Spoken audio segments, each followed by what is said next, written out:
अगस्त 2025 के सेल्स के आंकड़े आ चुके हैं और इन्होंने पूरी इंडस्ट्री को हिलाकर रख दिया है। ये सिर्फ नंबर नहीं है, ये एक बहुत बड़ी कहानी कह रहे हैं। एक ऐसी कहानी जिसमें राजा अपनी गद्दी से फिसल गया है, एक नया शहजादा ऊपर चढ़ गया है और एक पुराना बादशाह चुपके से वापस अपनी कुर्सी पर बैठ गया है। जी हाँ, टाटा ने महिंद्रा को पछाड़ दिया है, लेकिन असली खेल तो हुंडई ने किया है, जिसने इन दोनों देसी ब्रांड्स को पीछे छोड़कर दूसरा स्थान हासिल कर लिया है। ये भारतीय ऑटोमोबाइल इंडस्ट्री का सबसे बड़ा उलटफेर है। और मजे की बात तो ये है कि 14 में से सिर्फ 4 कार कंपनियों की बिक्री बढ़ी है, बाकी सबके सब भारी नुकसान में है। ऐसा क्यों हुआ? क्या त्योहारों का मौसम और आने वाला नया जीएसटी नियम इसका कारण है? इस वीडियो में हम हर एक ब्रांड का पूरा कच्चा चिट्ठा खोलेंगे और जानेंगे कि इस बड़े खेल के पीछे की असली वजह क्या है। चलिए शुरू करते हैं। सूची में सबसे नीचे यानी 14वें पायदान से शुरू करते हैं। यहाँ पर जो कंपनी है उसका नाम है जीप। जीप ने अगस्त के महीने में सिर्फ 210 गाड़ियां बेची, जबकि जुलाई में उन्होंने 251 गाड़ियां बेची थी। यानी एक ही महीने में उनकी बिक्री में 16% से भी ज्यादा की गिरावट आई है। जीप की गाड़ियां मजबूत और दमदार होती हैं। जीप ने अभी तक कोई जीएसटी लाभ का ऐलान नहीं किया है, शायद अगले कुछ दिनों में वो कर देंगे। अब आते हैं 13वें पायदान पर। यहाँ है सिट्रोएन। ये एक फ्रांसीसी कंपनी है जो भारत में अपनी जगह बनाने की कोशिश कर रही है। अगस्त में सिट्रोएन ने 403 गाड़ियां बेची। जुलाई में ये आंकड़ा 494 था, यानी इनकी बिक्री में भी 18% से ज्यादा की भारी गिरावट आई है। सिट्रोएन की C3 और C3 एयर क्रॉस जैसी गाड़ियां अच्छी हैं, आरामदायक हैं, लेकिन शायद कंपनी अभी तक भारतीय ग्राहकों का भरोसा पूरी तरह से जीत नहीं पाई है। सिट्रोएन ने भी अभी तक कोई जीएसटी लाभ का ऐलान नहीं किया है। 12वें पायदान पर है निसान। निसान ने अगस्त में 1384 गाड़ियां बेची। जुलाई में उन्होंने 1420 गाड़ियां बेची थीं। इनकी बिक्री में सिर्फ 2.5% की मामूली गिरावट है। मैग्नाइट की वजह से ही निसान बाजार में टिकी हुई है, लेकिन सिर्फ एक मॉडल के भरोसे कंपनी ज्यादा दिन तक दौड़ में नहीं रह सकती। उन्हें नई कार्स लाने के बारे में गंभीरता से सोचना होगा। अब बात करते हैं 11वें पायदान की। यहाँ पर है फॉक्सवैगन। एक समय था जब पोलो और वेंटो जैसी गाड़ियों से फॉक्सवैगन ने बाजार में धूम मचा रखी थी। अभी उनके पास टाइगुन और वर्टस जैसे मजबूत मॉडल्स हैं, लेकिन इसके बावजूद अगस्त में उनकी बिक्री बुरी तरह गिरी है। उन्होंने सिर्फ 2719 गाड़ियां बेची, जबकि जुलाई में ये आंकड़ा 3212 था, यानी एक महीने में 15% से ज्यादा की गिरावट। ये एक बड़ा झटका है और दिखाता है कि बाजार में मुकाबला कितना सख्त हो गया है। फॉक्सवैगन ने जीएसटी का अभी तक कोई ऐलान नहीं किया है, लेकिन उम्मीद है कि फॉक्सवैगन भी स्कोडा जैसा ही बड़ा फायदा जल्द घोषित करेगी। 10वें पायदान पर जो कंपनी है वो इस सुस्त बाजार में उम्मीद की एक किरण लेकर आई है। ये है रेनो। रेनो उन 4 कंपनियों में से एक है जिसकी बिक्री अगस्त में बढ़ी है। उन्होंने 2719 गाड़ियां बेची, जो जुलाई के 2575 गाड़ियों से 17% ज्यादा है। ये एक शानदार बढ़ोतरी है, खासकर तब जब बाजार गिरा हुआ हो। रेनो की क्विड, काइगर और ट्राइबर जैसी किफायती गाड़ियों को लोग पसंद कर रहे हैं और रिसेंटली इन सभी का नया वर्जन इंडिया में लॉन्च हुआ है। रेनो अपनी गाड़ियों पर 1 लाख रुपए तक का जीएसटी लाभ दे रही है। 9वें पायदान पर है होंडा। होंडा ने अगस्त में 3850 गाड़ियां बेची। जुलाई में उन्होंने 4050 गाड़ियां बेची थीं। इनकी बिक्री में भी लगभग 5% की गिरावट आई है। होंडा के पास इस समय सबसे बड़ा तुरुप का इक्का उनकी गाड़ी एलिवेट है। सिटी और अमेज भी अपनी जगह बनाए हुए हैं, लेकिन होंडा को भी अपने कारों की संख्या बढ़ाने की जरूरत है ताकि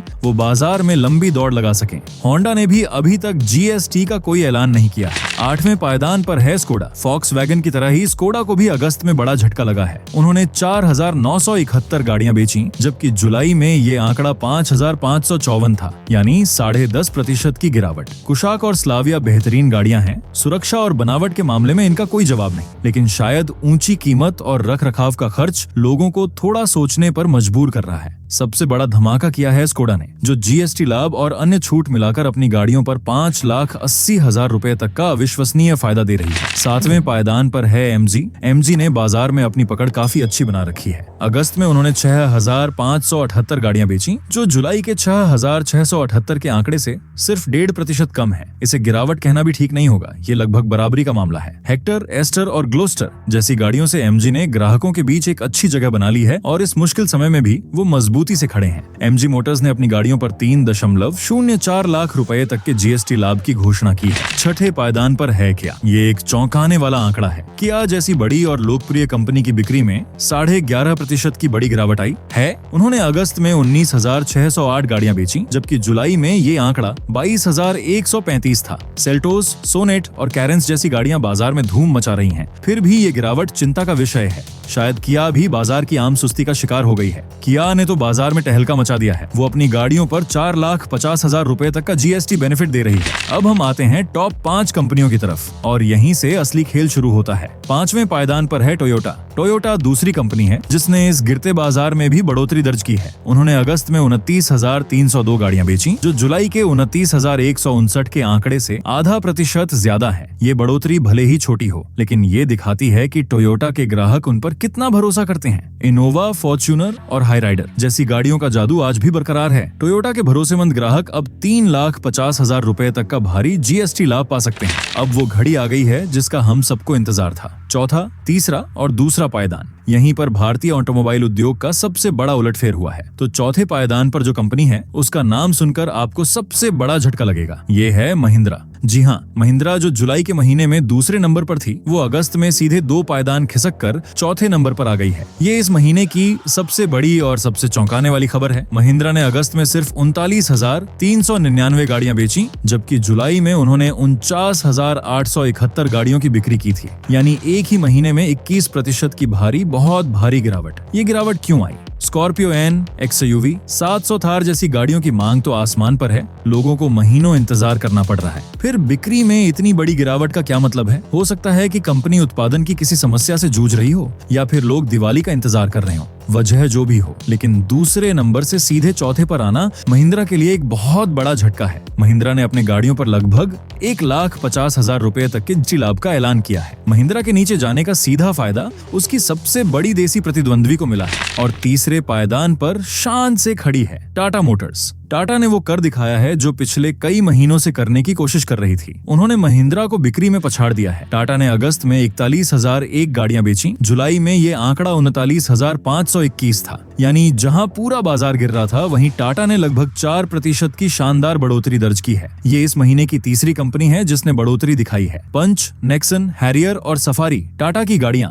लोगों के दिलों पर राज कर रही हैं। सुरक्षा, डिजाइन और नए नए फीचर्स के मामले में टाटा ने एक नया मुकाम स्थापित किया है और उसी का फल उन्हें अब मिल रहा है। महिंद्रा को पछाड़कर तीसरे नंबर पर आना टाटा के लिए एक बहुत बड़ी जीत है। टाटा मोटर्स भी अपनी सुरक्षित गाड़ियों पर 1,55,000 रुपए तक का जीएसटी बेनिफिट दे रही है। तो अब सवाल ये है कि दूसरे नंबर पर कौन है? टाटा तीसरे पर है, महिंद्रा चौथे पर। तो क्या दूसरा पायदान खाली है? नहीं, यहाँ पर एक ऐसे खिलाड़ी ने चुपचाप बाजी मार ली है जिसने इन दोनों की लड़ाई का पूरा फायदा उठाया है। दूसरे पायदान पर एक बार फिर से अपनी जगह बना ली है हुंडई ने। हुंडई ने अगस्त में 44,001 गाड़ियां बेची, जुलाई में उन्होंने 43,973 गाड़ियां बेची थीं। उनकी बढ़ोतरी सिर्फ 0.1% की है, यानी लगभग न के बराबर। लेकिन जैसा मैंने पहले कहा, इस गिरते हुए बाजार में गिरना नहीं ही सबसे बड़ी जीत है। हुंडई ने दिखाया है कि वो कितने मजबूत और स्थिर खिलाड़ी हैं। जब 2 देसी कंपनियां आपस में लड़ रही थीं, तब हुंडई ने चुपचाप आगे बढ़कर दूसरा स्थान हासिल कर लिया। क्रेटा, वेन्यू, एक्स्टर जैसी गाड़ियों की दीवानगी कम होने का नाम ही नहीं ले रही है।